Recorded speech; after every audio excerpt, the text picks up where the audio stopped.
Welcome everyone to yet another amazing revision session on CA Final Financial Reporting. And in this particular video, we are going to revise a lovey-dovey cutie Ind AS 102, that is share-based payment, a very scoring Ind AS.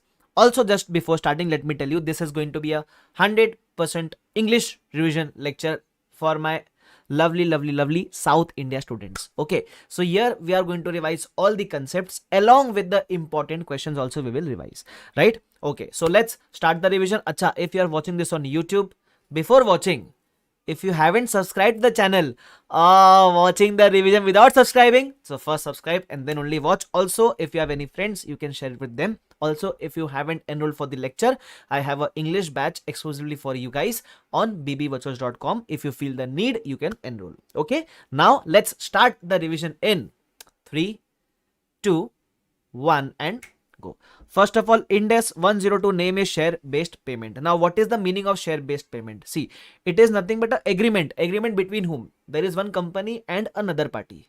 Okay, where the company receives goods and service and in exchange it gives shares to the other party. Okay, so now while explaining, also in case you remember, I told you there is an agreement between the company and another party. Okay, that another party can be employee also or can be a third party also. Okay, so share based payment can be between company and employee, or it can be between company and a third party, right? Okay, now the share based payment can be of two types. One is equity settled, so here company will receive goods and service and company will give shares, or it can be cash settled, where the company will receive goods and service but it will give cash. So if it will give cash, how can it be share based payment? Because the payment of cash will be based on the price of shares. How much cash to be given is to be based on the price of shares. So do remember, first, it can be between company and another party. That another party can be employee as well as any other party. And here company receives goods and service and in exchange it will give either shares, equity settled, or it will give cash, that is cash settled. Okay, so done. This was the first point, definition. Then the next point is scope. What is the meaning of scope? Few issue of shares are not covered here. For example, if you are issuing shares to your shareholders like bonus share, right shares, not covered here. If you are issuing shares in purchase consideration, not covered here. Yes, but if you are giving shares to the employee of selling company for being in employment, then it will be share based payment. Apart from that, if you are entering into a contract of exchange, right, where you are exchanging a non-financial item with your shares, so in that case, if in that exchange, let's say for example I'm going to buy an iPhone from you, okay, and in return I will give you my company shares. If my intention is to settle on the net basis, that means I will not take the iPhone, I will not give the shares, we will just settle in the incremental fair value, difference between the fair value. If the intention is to settle on net basis, it is not covered here, it will be covered under 109. But if the intention is to settle on gross basis, then it will be covered under Ind AS 102. Okay, done. This was the second point. Next point, share based payment with other than employees. Now let's imagine you are entering into a share based payment with any other party apart from employee. So now it can be of two types. One can be equity settled. So let's just look at the entries. So if it is with other than employees, here it can be equity settled or cash settled. In equity settled, company will receive goods and service and give shares. In cash settled, company will receive goods and service and give cash. Okay, what will be the entry? If you are receiving goods or service, you will either debit the asset or the expense to SBP reserve. Why SBP reserve? Because you are going to give shares. Then whenever you issue the shares, you will say SBP reserve to capital to premium. Acha. If you have promised to give cash based on the price of shares, in that case you will debit asset or expense but credit SBP liability. Why liability? Because you are going to give cash. Whenever you give cash, you will debit the liability and then say to cash and bank. Okay, few examples also I discussed.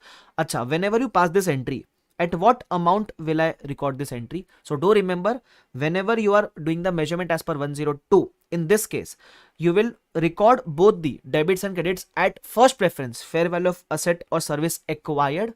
That means, let's say for example, I am acquiring an iPhone from you and in return I am giving you shares. The first preference will be given to the fair value of iPhone. If that is not available, then you will give second preference to fair value of shares given up. Okay, do remember that. This is contrary to what we discussed in Ind AS 1638-40. Yeah? Do remember that. Anyways, Acha, this board notes I will upload on Telegram. You can download from my Telegram channel description. In description, I'll put the Telegram link. Anyways, okay, done, sir. Now the next point is SBP with employees. Now here comes the important part. where there is a share based payment between the company and the employee. So first I'm discussing equity settled. So what happens in equity settled? First I will discuss few terms. One is grant date. Grant date means the agreement date, the date when they enter into the agreement of share based payment. Then it is the vesting period. What is the vesting period? Employees will not get the shares for free. They will have to fulfill some conditions. So during the tenure they will fulfill the condition, that is vesting period. Let's say I tell the employee to stay in service for 3 years. 3 years is the vesting period. Then there are conditions. Condition can be of two types broadly: vesting, non-vesting. Non-vesting means there is a lock-in period. After you receive the shares, you cannot sell it for 2 years. Lock-in period.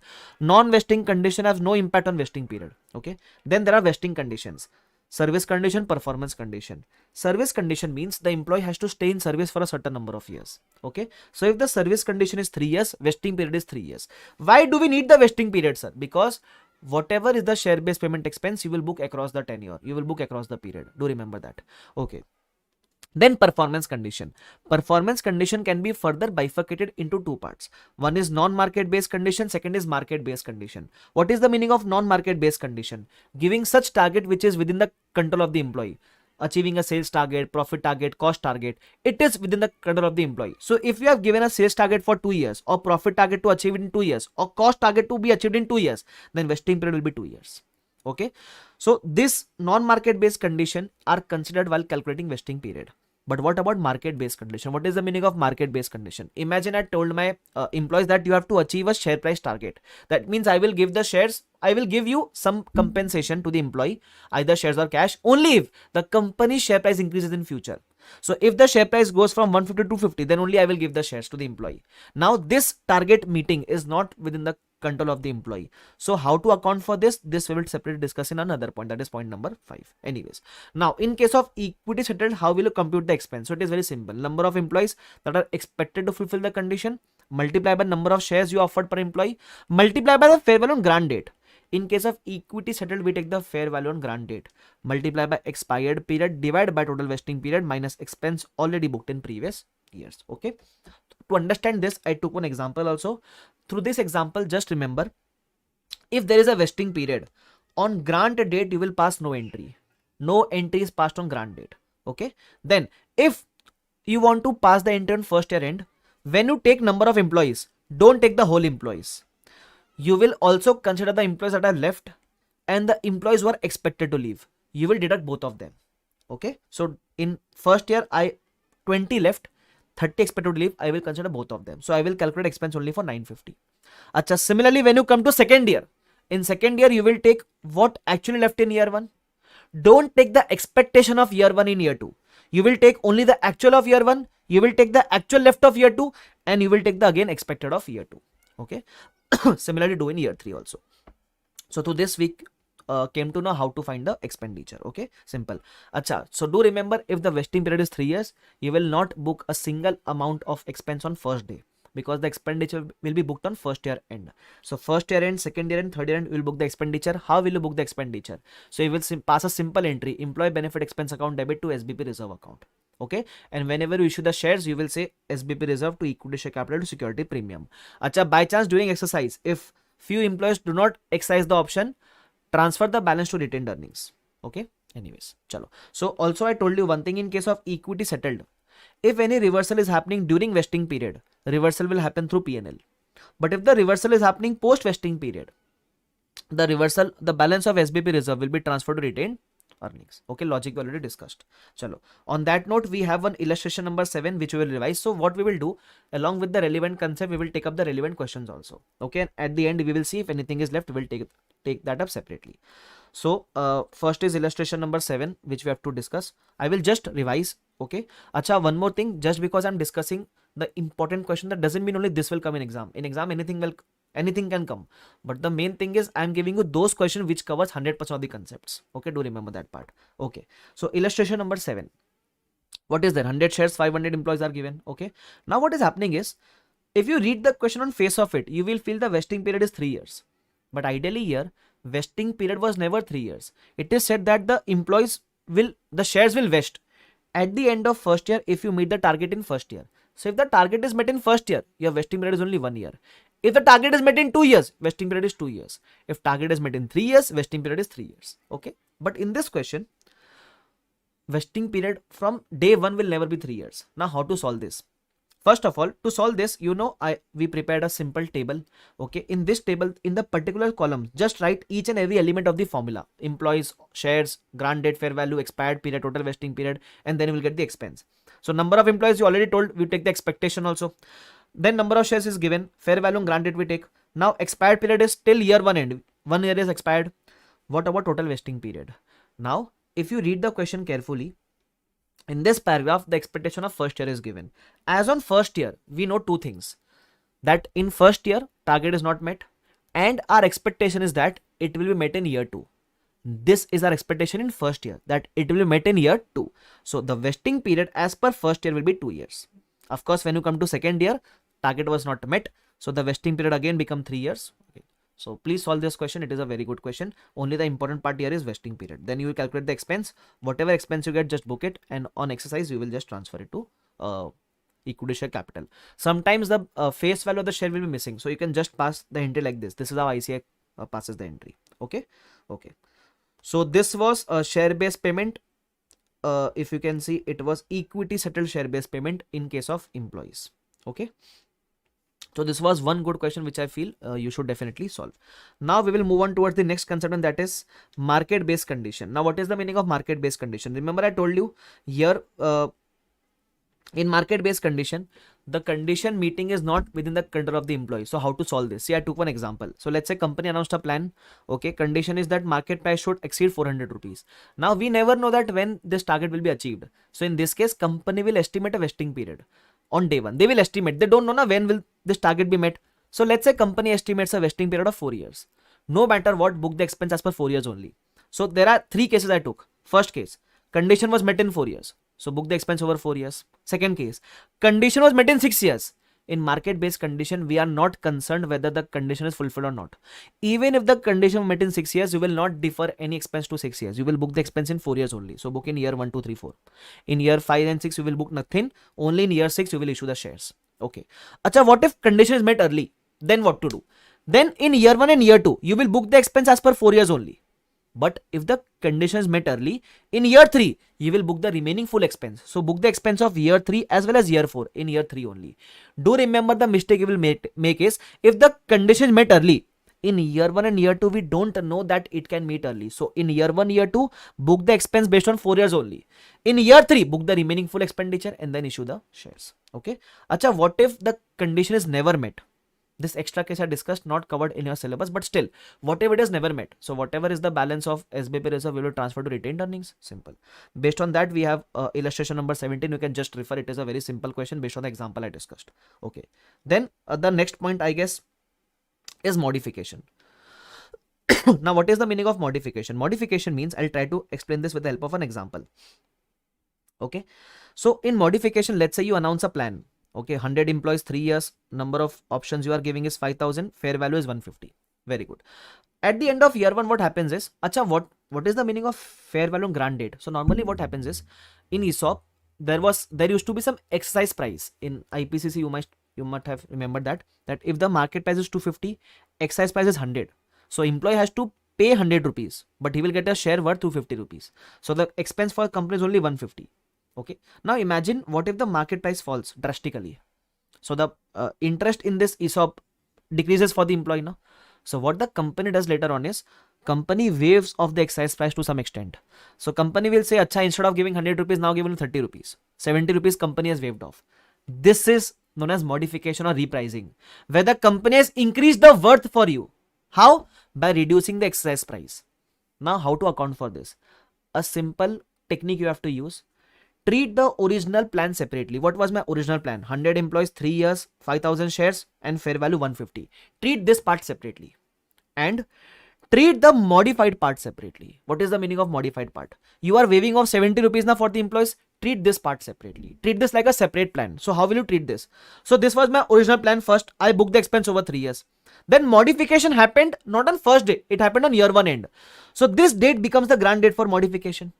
Okay, so treat it like a separate plan. Treat it like a plan you have announced for your employees where you are giving the benefit of 70 rupees. Okay, so on year 1 end you announce the modification. So this becomes the grant date for modification. So vesting period for modification will not be the whole 3 years. It will be from year 1 end to year 3 end. So it will be 2 years only. Okay. And what will be the fair value of modification? The amount which you have waived off for the employees, that is rupees 70. Extra you waived off later on, that is 70 rupees. This 70 will not be directly given. So how will you find it? You will take the fair value after modification on modification date less the fair value before modification on modification date. Let's say you are doing the modification year 1 end, two fair values will be given. That before modification this was the fair value, after modification the company increased the worth and increased the fair value to this much. So that difference you have to take. So do you remember, in case of equity settled, we are not concerned with fair value changes. But why are we considering it here? The simple reason is, in case of modification you are waiving off extra amount for the employees. That is why we are considering it here.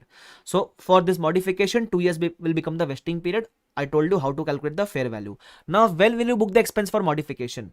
Will I book the expense on year 1 end for modification? No. This is the grant date for modification. We never book any expense on grant date. So for modification, the first expenditure that you will book is on second year end. And then you will book on third year end. So I told you also, the expense will be nil for modification on grant date. Okay. So when you see, if you see closely, we will do one question also for this to just understand this better. Illustration number 10 we have. Now what was there in illustration number 10? Let's see. Illustration number 10. So what is there? So there are 150 shares, 1000 employees, service condition 3 years. Okay. Normal plan is as per 129 rupees. That is the original plan. Account for it separately. Now at the end of first year we repriced. How did you reprice? Because the fair value fell to 50. You repriced and increased the worth to 80. That means how much you must have waived off for the employees? You have provided the benefit of 30 rupees to the employees. Because at year 1 end, fair value fell to 50. See, normally fair value decrease is not my concern. But because of this fair value decrease, I am repricing the options and increasing the worth to 80. How will I reprice? I told you, you will waive off the exercise price maybe. So your fair value and modification is 30 rupees. So you will account for this 30 separately and this 129 separately. Okay. How will I do this? Just see. So prepare two tables for this. Okay. One will be for original plan where you will take 129 rupees and calculate the expense for the 3 years. Okay. Then can I say you modified on year 1 end? You modified on year 1 end. So on year 1 end becomes a date for modification. So during the year 1 for modification, you will book nothing. Okay. So prepare the same table for modified part also, but in year 1 no data will come. Okay. Number of employees copy from original SBP. Only this fair value and modification, it will be the waived amount or the difference amount, that is rupees 30. Clear? And you will book the expense over across 2 years. Why? Because you modified on year 1 end. Because you modified on year 1 end, right? So that is why that year 1 end becomes the modification date. Grant date for modification. On that date you will book nothing. You will book across the periods. That is the concept of modification. Done. We also have one more question based on this, and that is, I guess, illustration number in 20s, I guess it is. Based on modification. Okay. Here. Illustration number 22. Same thing. I have given the solution also. Just remember one point here. Employees are given for 2 years, but here more irrelevant data is given. See, you have been given grant date of fair value. That is important for us. Then they have also given that fair value increased to 1.30. In equity settled, we are not concerned with the fair value increase. Only one line is there. Here you modified in September. 30th September you modified. Before modification value was 0.90. After modification you repriced to 1.05. So you increase the worth by how much? You increase the worth by 0.15 rupees. This is the modification value. And because you modified on 30th September, how much is the vesting period for modification? You modified in totality, there were 3 years vesting period. You modified after 1.5 years. So remaining vesting period in modification is only 1.5 years. See, this was a tenure. You modified somewhere here. After 1.5 years you modified. So remaining vesting period for modification only 18 months. That is 1.5 years. So in the first year end for modification, nothing will come. In the second year end for modification, book 6 months expense. Do remember that. Third year you can calculate, but data is not asked. In question they have only asked till 31st March 13. Do remember that. So we solved this also. Okay. So this was the modification concept which we just discussed. Next concept is cancellation. What happens here? So company announces a plan and then cancels it. So now how to account for this? See, the accounting is very simple. I'll show it to you here. Okay. See, so company announced a plan. Okay. SBP plan. And then for 5 years, let's say. Now everything went good for 2 years. You book the expense for 2 years. In the third year, company cancels it. So our normal logic says reverse it, reverse the expense if cancel is there. No. In year of cancellation, you will have to do three things. First, cancellation is treated like just like a vesting period has ended. Treated like the vesting period of 5 years has now become 3 years only because you cancelled in third year. So just treat it like a vesting period end. So do not reverse the expense directly. First, book the remaining expenditure of year 3, year 4, year 5. Book that remaining full expense in the third year. First thing you have to do. Second, now you will reverse. So you whatever you booked in 1, 2 and 3 years, now you will reverse and reversal will be transferred to retained earnings. Second thing. Third thing, sometimes in compensation company also pays, sometimes in cancellation company pays some compensation. So make the payment for that compensation. Let's say company is making the payment for 450. So make that payment, pay that compensation as per 450. But when you pay, you will pay from retained earnings. Why not from SBP reserve, sir? Because all SBP reserve have already been reversed. Okay. So you will pay off from retained earnings. But debiting retained earnings, there is a maximum limit given. Whenever you are paying the compensation, whatever is the fair value on the date of cancellation, that is the maximum amount you can debit. So even if you are making a compensation payment of 450, but the maximum fair value on cancellation date is 410, so you can debit only 410 in retained earnings. But if you are making a payment of 450, difference will be transferred to profit and loss. Do remember that part. Okay, so this was the concept of cancellation. We have one question also based on this, that is illustration number 11. What is there? You can see directly the solution also. We had 8 employees in the first year, we booked the expenditure. In second year of cancellation is there. Okay, but in second year there are 9 employees now. So now what to do? Do not do the reversal directly. First book the remaining expenditure. So in year of cancel, just remember 3 things we have to do. Book the remaining expense, booked, sir. Then reverse the remaining expense, reverse to retained earnings, done, sir. Then pay off the compensation. You are making a compensation payment of 95, but the fair value is only 90. So debit only 90, maximum amount will go to profit and loss. That's it. This was the concept of cancellation and modification. Okay, so if you have a look at the chart, what all we have done definition, scope, SBP with other than employees, SBP with employees, market based done, modification done, cancellation done. Right? Simple? Yes, sir. Now we will also do SBP with employees. Okay, we will do SBP with employees, but cash settled. Okay, so now what is the meaning of cash settled? Here company will not give shares, company will give cash, but cash will be based on the price of shares, of course. Right? Okay, so okay, cash settled. Here it is. Now how to do this? How to account for this? So it is very simple. The accounting is same like equity settled. Acha, these are also known as SARSA, stock appreciation rights. Also the accounting is same as equity settled, except that whenever you calculate expense, in case of equity, we used to take fair value on grant date. In case of cash, we will take the fair value on each year end. Why the fair value on each year end? The simple logic is because we are giving cash. If the fair value changes, that will affect me. In case of shares, even if the fair value changes, I have to give the same number of shares now. That is why I should take fair value on grant date. In case of cash, if the fair value increases, it will affect me. That is why I will take fair value on each year end. Do remember that. Okay. Then another thing is in entry, instead of SBP reserve, pass the entry SBP liability. Also, in equity, do you remember I told you if reversal happens during vesting period, reversal is done through profit and loss. If reversal happens post vesting period, reversal happens through retained earnings. But in case of cash settled, if there is any reversal happening, it may be during vesting period, it may be post vesting period. It will always be done to employee benefit expense, profit and loss. There is no concept of retained earnings in cash settled. Why? Because whenever a liability is reversed, it is always transferred to profit and loss. Do remember that. To understand this part better, we have one illustration number 21, which is a good question. What is there? A normal question where 75 employees, 400 options, fair value is 200, but fair value on grant date is of no use for me. Right? Because there is a vesting period of 4 years. So I will take the fair value on each year end because cash settled is there. So I accounted for this. I prepared the table. I booked the expense across 4 years. Okay. There is a second part to this question as well, where the vesting period has reduced to 3 years. But this reduction we came to know only in the second year.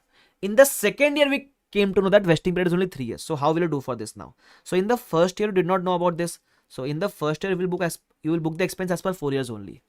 When you come in the second year, your total vesting period becomes 3 years because you modified the vesting period now.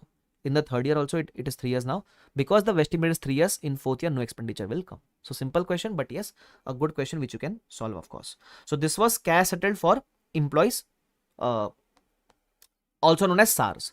Now there is one more concept. SARs that vest immediately. What is the meaning of vest immediately? Vest immediately simply means vesting period is 0. There is no vesting period. Maybe employee must have done some good deeds in the past, because of which company is ready to give the shares today. Immediately. Immediately employee becomes eligible. So now when you become eligible immediately, company has to book the expense on grant date only.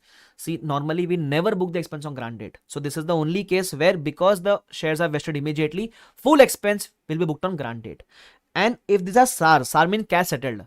In cash settled, we never consider the fair value on grant date. We take the fair value on year end. But because they are vesting immediately, yet you will take the fair value on grant date only.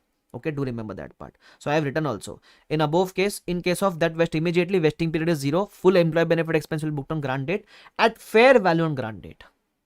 Okay. Acha. In such type of questions, there is one question where even if the employee is eligible on first day, employee is not taking the cash on first day. There is a exercise period of 3 years. So employee can exercise anytime during the 3 years. But there is one question where they have assumed that employee will exercise only at the end of 3rd year, and the employees living in between don't want the cash. Strange, but yes, it is there. So how to account for this? Simple. Book the full expense on first day. So that is illustration number 2. I will show it to you. Wait. There is a illustration number 2, I guess. Here it is, illustration number 2. So what is happening here is vest immediately. Okay. 1st April 95 is the fair value. So because you are booking the fair value on first day, take the 95 as fair value and book the full expense. Now, exercise period is given up to 3 years. So employee can exercise anytime up to 3 years. So normally, even if the employee is leaving during the exercise period, he will take his cash and leave now. But in this question, there are 2 assumptions. First, employee will take the money only at the end of 3rd year. Second assumption is there that employee who are living in between don't want their money. Okay. So what to do during the exercise period? During exercise period, keep on remeasuring based on the changes in fair value. If you see, the fair value is changing during exercise period. So just remeasure. How to remeasure, sir? Simple. Whatever options you are giving into the percentage of expected employee who will stay for the 3 years into the fair value on year end minus whatever expense you have booked. So just keep remeasuring. This is remeasurement based on the changes in fair value. So you will remeasure for year 1, year 2, year 3, and whenever they take the payment, just make the payment at the end of last year. So there are assumptions in this question. Do remember that. Okay, there is one more question, illustration number 24. A very good question. Okay. Here that issue has been resolved. We were discussing now, if the employee leaves early, he will take his money. Here that issue has been resolved, but there is a new concept of intrinsic value here. I will try to explain it to you. It is very simple. See what is there here.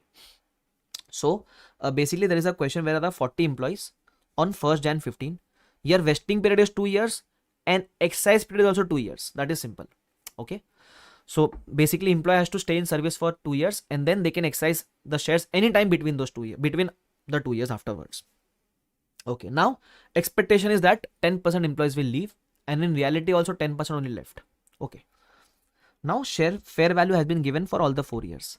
Very good. So what we will do initially? So initially I will say vesting period is 2 years. So book the expense across 2 years. So I booked it across 2 years. That is simple. Now exercise period is also 2 years. 36 employees are there till the end. They are eligible. What is happening is 6 employees will take the money in the first year. Remaining 30 want the money in the second year. And if you read the question, there is also some intrinsic value which is given. Now how to account for this? So simple. I told you one thing only. If in the first year of exercise, there are 36 employees, the employees who want the cash, they will get the cash as per intrinsic value. Okay. But before giving cash, we will remeasure it. So how to remeasure? The employees who want the cash today will be remeasured at intrinsic value. The employees who don't want the cash today will be remeasured at fair value. So first remeasure it. How will I do it? So I will say 6 employees want the cash today, remeasure based on 10 rupees. And 30 employees don't want cash today, remeasure as per 13 rupees. Okay. Less the expense which I already booked. You will get some amount. This is remeasuring. Remeasuring based on changes in fair value. We remeasure it first. And then make the payment to 6 employees. How to make the payment? Based on intrinsic value only. Okay. So in the year of exercise, first remeasure and then make the payment to 6 employees. Okay. Similarly, in the last year, all 30s want their money. So first remeasure based on intrinsic value and then make the payment. Okay. Here the matter of coincidence is intrinsic and fair value are the same. Doesn't matter. they want their money, first remeasure at intrinsic, pay at intrinsic. While remeasuring, do remember, when you calculate the amount, you will also deduct all the expense booked previously. So deduct 2,16,000, deduct 72, deduct 162, but add back one amount. Which amount? The amount of liability which you reversed while making the payment. Add that back. So you will get a reversal during remeasurement. So reverse 30,000 and then make the payment of 30 employees at intrinsic value. Okay, so I have written the concept here as well, that the employees who want their money, they will be remeasured at intrinsic and paid at intrinsic. The employees who don't want their money, they will be remeasured at a fair value. Do remember, my motive here is to revise, so you will understand all these things once you have studied it. Achha, don't expect that, sir, I am studying for the first time, why am I not understanding? Baba, this is a revision video where I'm trying to revise you through things so that you can recall it much in a quicker way. Okay, done, sir. So this was cash settled that vest immediately, or the case, or second question was not vest immediately or 2-year vesting period, but there was intrinsic value also given. Then the next point is SBP with cash alternative. SBP with cash alternative. What is the meaning of this? Here you give the choice to the employees. That employee can either choose cash, or employee can either choose shares. That is the choice of the company. Now how will you account for this? So the accounting is very simple. See, I took a illustration number 3 as the base. Okay, do remember. So how will you account for this? On grant date, do 3 calculations. First, total fair value as per equity settled. So there was one employee who was supposed to get 1500 shares if he chose the equity option, and the fair value was 102. Do remember, in this question there was a lock-in involved. So lock-in is only on shares if you choose equity settled. So take the lock-in price, because if there is lock-in, the fair value will be little less. The lock-in price is given, that if you consider lock-in, the fair value is only 102. Consider that value. You will get the value as per equity settled. Okay. Then step 2, calculate the total value as per cash settled. If the employee choose cash, he will get 1000 shares based on 113 rupees. Okay. Then third step is calculating incremental equity. Total equity minus the cash value is incremental equity. Now how to account for this? Simple. Cash settled, you will do full accounting. Why? Because if the employee chooses cash, company cannot avoid the payment. It is a liability. Present obligation, book it fully. For equity, you cannot book it fully. Why? Then it will come to dual accounting now. Double time expense will get booked. So what to do? So for equity, we will only account for the incremental part. So incremental part, because in equity, employees are not changing. Fair value changes don't affect me in equity. So I will book this 40,000 across the vesting period. Simple. So what do we learn from this? When the option is with the employee, for cash, we do the full accounting. For equity, we do incremental accounting. How to do that? On grant date, calculate 3 values. Total value of equity, total value of cash, and the incremental equity. Incremental equity, directly divide by the vesting period and book it across the tenure. What about cash? You cannot directly divide by 2. Why? Because cash settled gets affected by changes in fair value.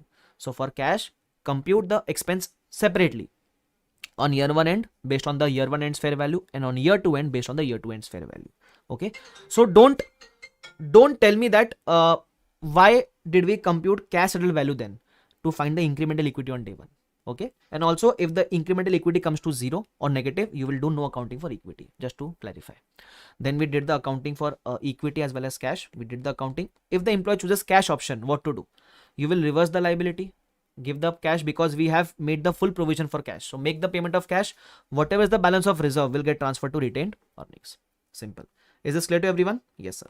Acha, there was one more question, illustration number 6. Based on the same grounds, you can solve it on your own. The only thing I discussed extra was, I discussed both the options. What if the employee chooses cash? We already know. Liability to cash bank, then reserve to retained earnings. What if the employee chooses equity option? So I will only discuss what ICAI has done. So what ICAI does is, they reverse the liability. From this liability only they give the equity shares. So liability reversed to capital to premium. And whatever is the balance of SBP reserve, transferred to retained earnings. So ideally it is easier for you. Why? If they choose cash, do to cash bank. If the employee chooses equity option, then what to do? Reverse the liability. Give equity from this only, up to face value, capital, balancing figure, premium. This is what ICAI has done. Anyways, so this was SBP with cash alternative that we discussed. Now the next point is group share-based payment plan. What is the meaning of group share-based payment plan? Let's say subsidiary announces a plan, but shares will be given by parent. So when subsidiary announces a plan, can I say employee benefit expense will be booked by subsidiary? But when parent is supposed to give shares, parent will say to SBP reserve. Now in both the companies, the entry is incomplete. So when can I say parent is helping subsidiary here by giving the shares? So parent will say help means investment in subsidiary, and subsidiary is receiving the help, so it will say capital contribution. Why it is help, sir? Because to the employees of subsidiary, parent is giving shares, no? Simple, right? So whenever parent is helping subsidiary, parent will say investment subsidiary to SBP reserve, subsidiary will say employee benefit expense to capital contribution. Based on this, we did 2 or 3 questions also. Okay, but the important part here is one question I will discuss, where in illustration number 23, what was happening is, I will show the illustration also if you want. What was happening is, here subsidiary is saying that I don't want the full help. Whatever help he will receive from the parent, he is ready to reimburse 75%. So let's say he is receiving a help of 5,000. So he will reimburse up to 75% of the help. So how will you account for such type of question? Do remember, when subsidiary is ready to reimburse, subsidiary books the full expense, but in capital contribution he will not book full 5,000 rupees. Why? Because he is going to reimburse the parent for 75%. So whatever he will reimburse, he will say to cash bank, and whatever help he will receive, he will say to capital contribution. Similarly, parent will say to SBP reserve full 5,000, but because he is reimbursing 75% cash bank, he will receive 75% cash bank, and help is only 25%. So investment you will debit only 25%. Okay, I'm just revising the question from above. Of course, do solve them in detail as well. Okay, again to remind, this board notes I will upload on the Telegram. These board notes in itself are self-sufficient for your coverage. Okay, there is one more concept here, that is the concept of grant date and measurement date. We have one question also based on that. What is the concept? Do remember, share based payment can be between company and employee, can be between company and third party. In case of company and employee, grant date and measurement date are the same. What is the meaning of grant date? The date when we agree for the share based payment, final approval date. And measurement date is the date when you calculate the fair value for measuring the SBP. So in case of employee, when the day it is a grant date, that day only you calculate the fair value. So grant date and measurement date are the same. In case of third party, grant date is a date when we enter into the agreement. But when is the measurement date? When you receive the goods and service. These two dates can be different in case of third party, right? So if they are different, then grant date will be the agreement date, measurement date will be the date when you receive the goods and service, right? But these two can be the same also. But in employee, they are definitely same. In third party, they can be same, they can be different. Do remember. Based on this, we have one question, that is question number 2. I will just show it to you if you want. Sorry, question number 1 of MTB RTP, if you want to see. See, in first case, it is said that employees, final approval was there on 30th June. So in case of employees, grant date, measurement date are the same. Second, we entered into a contract with a third party to purchase IT equipment. Contract entered 1st April, grant date 1st April, but equipment was received on 30th July. So measurement date 30th July. Simple. Third case, employees, final approval was done on 30th September. So in employees case, both data are going to be the same. Simple, right? Okay. So this was the revision of Ind AS 102. But let me see if I have missed out on any question which I wanted to revise. If yes, then I will revise that question as well. 7 we did. Then cancellation we discussed. Modification we discussed. Market based measurement we discussed. This also we discussed. 21, 22 also we discussed. 23 done. Okay, 1 discussed. Acha, there is one question number 2 also, which is based on Ind AS 102 and Ind AS 10. I'll tell you in a very simplified manner what is the crux of this question. Just have a look here. I have prepared a chart for you that will help you revise it very easily. Okay, see. So what happened is, we announced a plan here. In that question, we announced a plan on first day. 2 years is the vesting period. Okay, and after the vesting period ended, on the exercise date, the fair value has increased to 9. So on the first year, fair value was 6, then it became 8, then it became 9. Okay, and they have mentioned that the FS are approved on 12th of May.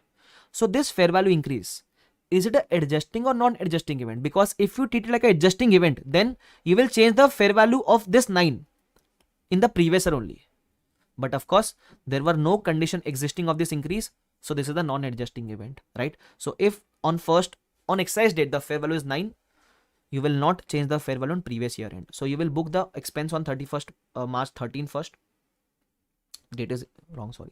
You will book the expense on 31st March 13 as per based on 6 fair value. Then you will book the fair expense on 31st March 14 based on 8 rupees fair value. And then during exercise period, when you are making the payment, because the fair value has changed, during exercise period, first you will remeasure and then you will make the payment. Do remember that. Okay, so basically the only concept was that because of the change in fair value after year end but before approval of FS, this is a non-adjusting event. Okay, yes, so this completes our complete revision of IND AS 102. I hope it was helpful for you. Tried my best to revise all the concepts along with the relevant important questions. Of course, your self practice is needed. Just watching the revision won't suffice, so do self practice the questions as well. If you like it, leave a comment in the comment section. Also, if you want more revisions, also leave a comment. Okay, thank you so much. Bye bye everyone, take care, see you all.